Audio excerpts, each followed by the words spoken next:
The second part of the conversions that we're being asked to do in 8.1 has to do with the metric system. Now, I told you before that the standard system is only used in America and a couple of small islands. The metric system is basically used in the whole rest of the world.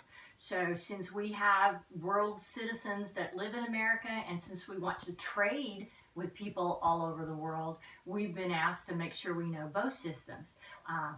If you get a car, quite often on your car, you'll see miles per gallon as well as K per gallon, which means ounces or something per gram. So it's important for you to know both.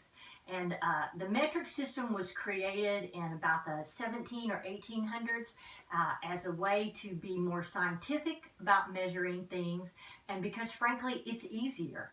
In the American standardized system, sometimes it's 16, sometimes it's 12, sometimes it's 3, sometimes it's 8, sometimes it's 4. But in the metric system, it will always use multiples of 10 to be able to convert from one thing to the next. And there's not as many words to learn. And so that's why a lot of people use the metric system. In the metric system, you have 3 basic words that are your bases when it comes to measuring. If you're talking about length, you're going to see the word meter in it. If you see something meter, that means I'm measuring length. If you're going to talk about weight, you're going to see the word gram.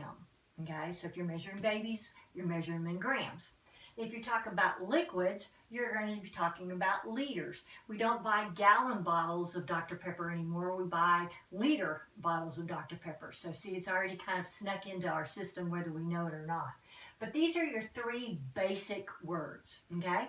Now what the metric system did was they took these 3 basic words and came up with 6 to 8 generic prefixes. Now in English, a prefix is a short word that goes in front of your base. And so the prefixes of these words were kilo, which meant 1,000, hecto, which meant 100, deca, which means 10, deci, which means a tenth, centi, which means a 0.01 or a hundredth, and milli, which meant 1,000th. So these were the prefixes that they came up with to go in front of each of these words in order to come up with different measurements, okay?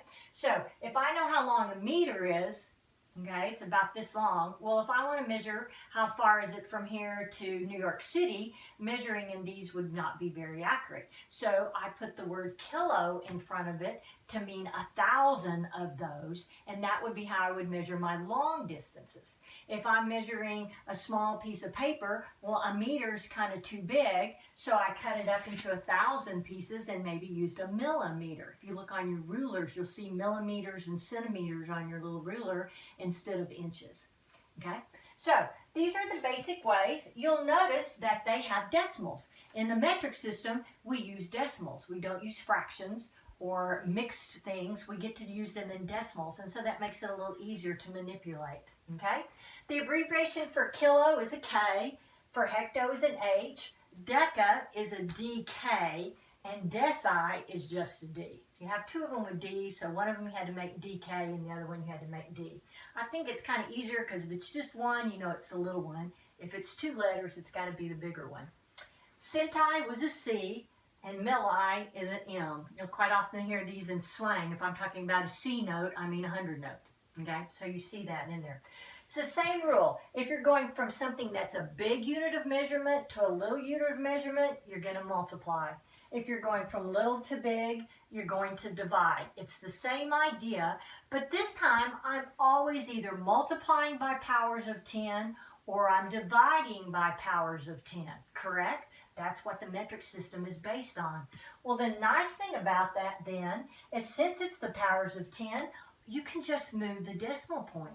If you learn this chart or have this chart written down, all you've got to do is figure out how many places you go from one to the next, and that's how many places you move your decimal point. For example, if I'm going from something that's big, like kilo, to something that's smaller, like deca, I moved it 1, 2 places on my chart, so I would just move the decimal point 2 places.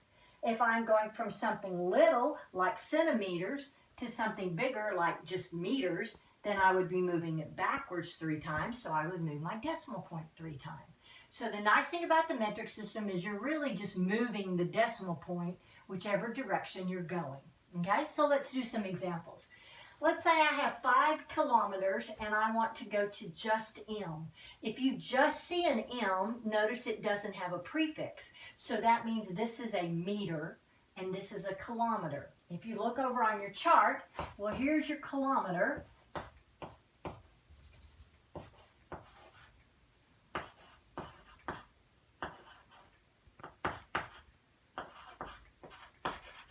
So here's my little abbreviations, KH, DK, your base, DCM. So I'm going from kilometers over to the meters. So that's 1, 2, 3 spaces that I'm going to move my decimal point. Well, where's the decimal point on the 5? Remember, it's understood to be here. So I'm going to move it this way, 1, 2, 3. Well, what am I going to put in the empty spaces? Obviously, I'm going to put zeros. So 5 kilometers is the same as 5,000 meters. Okay? If I'm going from milligrams to grams, this time I'm going to start at M. Remember, gram is your base, so I'm going to start at the prefix M, and I'm going to the one that doesn't have a prefix, which is my base. So I'm going from milligrams, 1, 2, 3 to get to my base, but this time I went this way. So I'm going to take my decimal point and move it the same way, 1, 2, 3, and here's where I want my decimal point. Well, you have 2 empty humps there, 0.004. Okay? 3 mm's to cm. Remember, M stands for a meter, so you're looking at the prefix. You're going from M to C. So up here in my little chart, I'm going from M to C. That says go backwards 1. So here's your understood decimal point. Go backwards 1, and that would make it now 0.3. If I'm going 6.3 centigrams to just a gram, remember gram is your base. So this means I'm going from C to the one that doesn't have a prefix. That would be my base.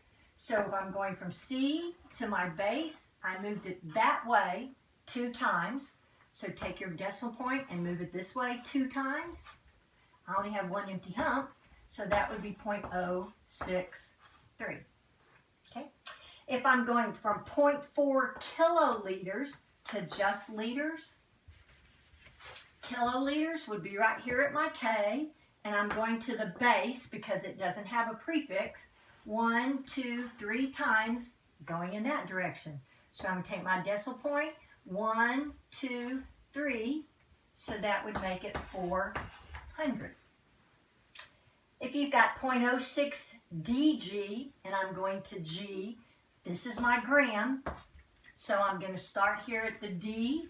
Remember, this is just D, so it's over here, and I'm going to my base, because it doesn't have a prefix, so I move it this way 1 time, so you take your decimal point, move it this way 1 time, that would make it 0.006. So whichever way you go to get from this prefix to the other one prefix is how you count your spaces, and then that's how you move your decimal point. 3.1 km to DKM. KM would be here. You're going to DK. That moves it there twice. So you move your decimal point twice, and that would make it 310. If you're going from 5.1 L to ML, remember L is your base. This one doesn't have a prefix, and this one has an M. So that means you're going from your base to your M. 1, 2, 3. Move your decimal point, 1, 2, 3. That would make it 5100 because you have 2 empty humps. And the last example, if you're going from 3.11 DM to an MM, okay? Remember, M is your base. You're looking for the prefix. D would just be this guy here, and you're going to M, so you're moving it 1, 2, that direction. So take your decimal point, move it 1, 2. Oh, it's at the end, so you just write 311 with no decimal point. So when you're converting the metric system, you need to know this chart, and then you just figure out, how am I getting from this word to that word, and that's how many times you move your decimal point the same direction that you're going. Good luck.